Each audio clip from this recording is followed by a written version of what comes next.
कहानी की शुरुआत में हम एक खूबसूरत महिला को देखते हैं जिसका नाम एलिस है और उसकी उम्र 40 साल है। एलिस पिछले 8 सालों से पेरिस की एक फैशन मैगजीन के लिए काम कर रही है। वो अपने करियर में आगे बढ़ने के लिए पूरी तरह से समर्पित है, लेकिन उसका कड़वा स्वभाव और ओल्ड फैशन होना उसकी तरक्की में बाधा सा बन गया है, जिसके कारण पिछले 4 सालों में उसका प्रमोशन नहीं हो पाया है। एलिस का अपने पति से डिवोर्स हो चुका है और वो अपनी छोटी बेटी के साथ रहती है, लेकिन एलिस काम की वजह से अपनी बेटी को ज्यादा समय नहीं दे पाती। वो काम में जाने से पहले अपनी बेटी को अपनी बहन के घर छोड़कर जाती है। एलिस अपनी जिंदगी में बहुत अकेली है और उसे खुद के लिए भी समय नहीं मिलता। एलिस अपनी कंपनी के काम से ब्राजील जाती है और जब वो काम खत्म करके फ्लाइट से पेरिस लौट रही होती है तो उसकी मुलाकात एक यंग लड़के से होती है जिसका नाम एडम है। एडम की उम्र 20 साल है और वो एक कॉलेज में पढ़ता है। एडम ने इकोनॉमी क्लास की सीट बुक की थी, लेकिन उसके सीट में दिक्कत होती है, इसलिए उसे बिजनेस क्लास में एलिस के पास बैठा दिया जाता है। एडम पहली बार बिजनेस क्लास की सीट पर बैठकर काफी खुश होता है, जबकि एलिस अपने लैपटॉप पर काम कर रही होती है। लैंडिंग के दौरान प्लेन में तेज टर्बुलेंस शुरू हो जाती है, जिससे एलिस बहुत डर जाती है और एडम का हाथ पकड़ लेती है। ये देखकर एडम मन ही मन बहुत खुश हो जाता है, क्योंकि पहली बार किसी लड़की ने उसके साथ ऐसा किया था और वो एलिस से आकर्षित हो जाता है। कुछ देर बाद प्लेन लैंड करता है और एलिस जाने लगती है।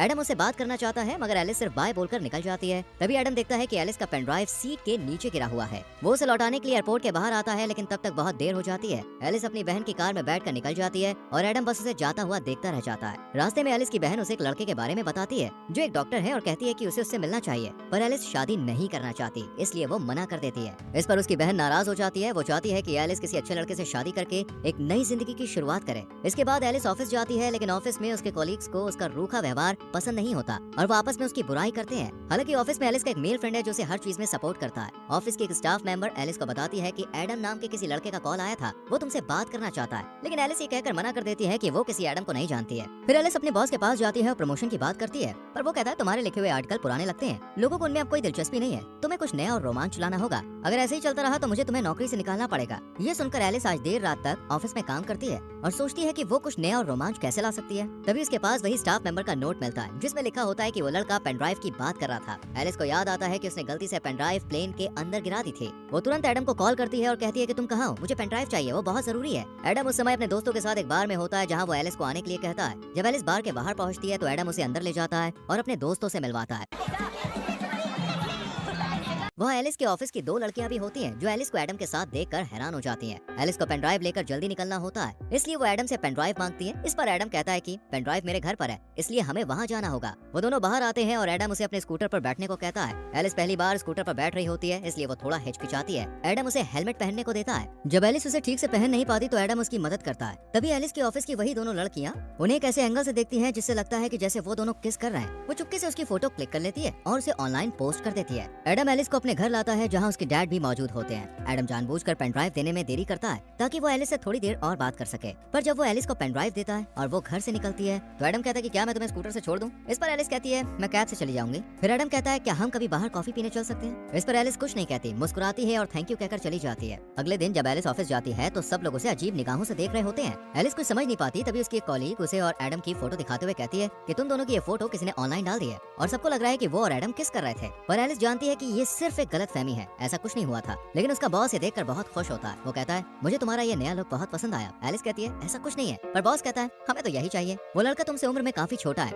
ये बहुत कूल लगेगा। बॉस को लगता है कि मैगजीन युवाओं को टारगेट करती है और अगर एलिस एक जवान लड़के के साथ रिलेशनशिप में है तो वो युवा पीढ़ी की सोच को बेहतर समझ पाएगी। वो कहता है तुम इसमें लगी रहो, ऐसा करने से हमारी मैगजीन बिकेगी, क्योंकि लोगों को मिर्च मसाला चाहिए होता है। पर एलिस अपने से कम उम्र के लड़के को डेट नहीं करना चाहती है। वो अपने दोस्त से इस बारे में बात करती है जो उसे सलाह देता है कि उसे बस दुनिया को दिखाने के लिए एडम को डेट करना चाहिए। वो कहता है अगर तुम्हारा बॉस ये देखेगा तो वो तुमसे खुश होकर तुमको प्रमोशन दे सकता है। पर किसी की भावनाओं से खेलना और झूठ बोलना सही नहीं था। लेकिन एलिस के दिमाग में सिर्फ प्रमोशन की धुन सवार थी, इसलिए वो ज्यादा ना सोचते हुए अपने करियर को आगे बढ़ाने के लिए एडम का फायदा उठाने का फैसला कर लेती है। अगले दिन एलिस एडम से मिलती है, वो भी बिल्कुल नए लुक में। उसे देखकर एडम उस पर से अपनी नजरें नहीं हटा पाता। एलिस उसके साथ फ्लर्ट करने लगती है और वो दोनों बातें करने लगते हैं। एडम को यकीन ही नहीं होता कि वो एलिस के साथ है। रात में एलिस एडम को अपने एक दोस्त के शो में ले जाती है। वहाँ एलिस जानबूझकर सबको दिखाने की कोशिश करती है कि वो अपने से 20 साल छोटे लड़के को डेट कर रही है। वहीं उसका दोस्त जो उस शो का होस्ट होता है जब एलिस के पास आता है और उसे जानबूझकर छूने लगता है तो एडम को ये अच्छा नहीं लगता। वो उस दोस्त के शो का मजाक उड़ाने लगता है। एलिस भी उसकी बातों पर हंसने लगती है। इससे एलिस का दोस्त अपमानित होकर वहाँ से चला जाता है। इसके बाद एलिस और एडम आपस में बात करते हैं। एडम कहता है कि मैंने कभी नहीं सोचा था कि मैं तुमसे इस तरह मिलूंगा और हम साथ में यूं घूमेंगे। एडम को पता होता है कि एलिस का तलाक हो चुका है और उसकी एक बेटी भी है, लेकिन इससे उसे कोई फर्क नहीं पड़ता। एलिस कहती है हमें एक दूसरे को बेहतर समझने की जरूरत है। तभी एलिस के पास उसकी बहन का कॉल आता है। वो कहती है कि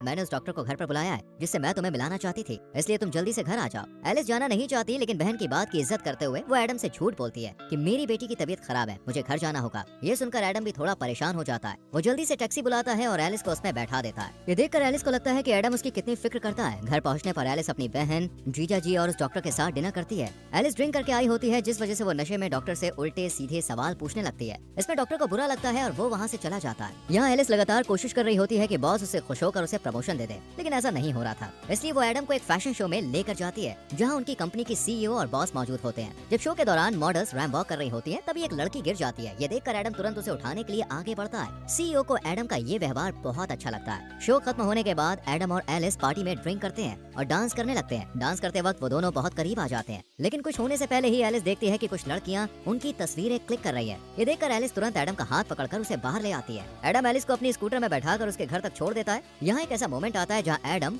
एलिस को किस करने वाला होता है, पर एलिस पीछे हट जाती है और चुपचाप घर के अंदर चली जाती है। लेकिन एडम को लगता है कि उसने एलिस के करीब आने का मौका मिस कर दिया है, इसलिए वो एलिस के घर जाता है जहाँ उसे पता चलता है कि उसकी बेटी अपनी मौसी के घर पर है। तब एडम एलिस को किस कर लेता है। एलिस खुद को रोक नहीं पाती और दोनों इंटीमेट हो जाते हैं। अगली सुबह एलिस को पिछली रात की घटना के लिए बहुत बुरा लगता है। वो एडम से कहती है कि वो घर से चला जाए, लेकिन बाहर तेज बारिश हो रही होती है, इसलिए बारिश रुकने तक एडम घर में रुक जाता है। तभी एलिस की बहन और बेटी घर लौट आती है। एलिस उनसे कहती है कि एडम उसका कॉलीग है। वो एडम के हाथ में कुछ फाइल्स दे देती है और एडम वहाँ से जाने लगता है। पर जैसे ही वो दरवाजे से बाहर जाता है, एलिस उसे रोककर किस कर लेती है। इससे हमें समझ में आता है कि एलिस अब सच में एडम को पसंद करने लगी है और उसके साथ रहने में उसे अच्छा लगता है। जिस रिश्ते को उसने दुनिया को दिखाने के लिए शुरू किया था, अब वो सचमुच एक एहसास में बदल चुका है। इसके बाद से एडम और एलिस अक्सर साथ में घूमने लगते हैं। एडम उसे सरप्राइज देता है, उसे घुमाने ले जाता है, जो एलिस को बहुत पसंद आता है। अब एलिस और एडम के बीच गहरी भावनाएं विकसित होने लगती हैं। दोनों साथ में बहुत खुश होते हैं। एक दिन एडम एलिस से पूछता है कि तुम दिखने में खूबसूरत हो, अमीर हो, तो फिर तुमने मुझे पसंद क्यों किया? इसका जवाब एलिस के पास नहीं होता, क्योंकि वो अपने फायदे के लिए एडम के साथ रिश्ते में आई थी। पर अब उसे सच में एडम से प्यार हो गया है। कुछ दिन के बाद एलिस को काम में प्रमोशन मिल जाता है, जिससे वो बेहद खुश होती है। लेकिन अब वो एडम के बारे में सोचने लगती है, क्या उसे इस रिश्ते को जारी रखना चाहिए। जब वो एडम से मिलती है, तब एडम उससे कहता है कि मैं तुमसे बहुत प्यार करता हूँ और तुमसे शादी करना चाहता हूँ। ये सुनकर एलिस हैरान रह जाती है। वो कहती है कि हम दोनों बहुत अलग हैं। मैं तुमसे 20 साल बड़ी हूँ, तुम्हें अभी अपनी जिंदगी में बहुत कुछ करना है, हम इस रिश्ते को आगे नहीं बढ़ा सकते। एलिस कहती है, मैं तुमसे प्यार करती हूँ, पर मेरी जिंदगी में बहुत सारी जिम्मेदारियाँ हैं, मेरी बेटी है, मेरा काम है, ऐसे में हम साथ नहीं रह सकते। लोग हमारे रिश्ते को लेकर क्या कहेंगे? वो कहती है, शायद यही बेहतर होगा कि हम यहीं पर रुक जाएं। लेकिन एडम उसकी बातों को नहीं मानता। फिर भी एलिस वहाँ से चली जाती है। एलिस जानती है कि उसने एडम को पहले सिर्फ प्रमोशन के लिए इस्तेमाल किया था, लेकिन अब उसे भी उससे सच में प्यार हो गया है और वो उसके साथ रहना चाहती है। फिर भी अपनी जिम्मेदारियों और समाज के डर के कारण वो एडम से दूर हो जाती है। एलिस एडम से दूर होकर बहुत अकेला और तन्हा महसूस कर रही होती है। उसके लिए एडम को भुलाना काफी मुश्किल हो रहा था। वहीं एडम का भी यही हाल था। वो अपने दुख को अपने पिता से साझा करता है। उसके पिता उसे समझाते हैं और कहते हैं, जब मैं तुम्हारी उम्र का था तब मुझे भी प्यार हुआ था। ये सब चलता रहता है, तुम्हें अपनी जिंदगी में आगे बढ़ना होगा। कुछ दिन बाद एलिस के ऑफिस में सीईओ खुद मैगजीन का कवर फोटो देखने आती है, लेकिन उन्हें कवर फोटो पसंद नहीं आती। वो मेल मॉडल की जगह किसी नए और अनदेखे चेहरे की तलाश में होती है। तभी उनकी नजर एलिस के लैपटॉप स्क्रीन पर पड़ती है, जिसका वॉलपेपर एडम की तस्वीर होती है। उसे देखकर सीईओ को याद आता है कि ये वही लड़का है जिसने फैशन शो में रैंप वॉक के दौरान गिरी हुई लड़की को उठाया था। वो चाहती है कि एडम उनके मैगजीन का नया मॉडल बने। ये सुनकर एलिस को अच्छा नहीं लगता। वो नहीं चाहती कि वो फिर से एडम से मिले, लेकिन अपने बॉस के कहने पर उनकी बात उसे माननी पड़ती है।